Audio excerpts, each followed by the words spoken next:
Hi everyone, I'm Rachel from Ellii, and this video is for students. I'll be showing you how to log in to your account. First, go to ellii.com/students. If you are logging in with an email or a username, you can put your email or username and your password in below. If you are logging in with a key code, you can click the key code tab right here. For students logging in with an email or a username, type in either one into the first box and then your password into the second box.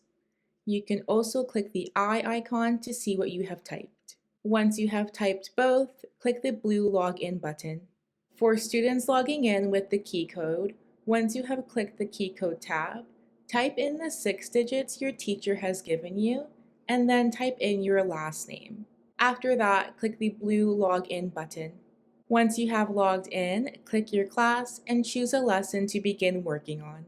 That's it for this video on how to log in. If you have any questions, please let us know. Happy learning! Ellii.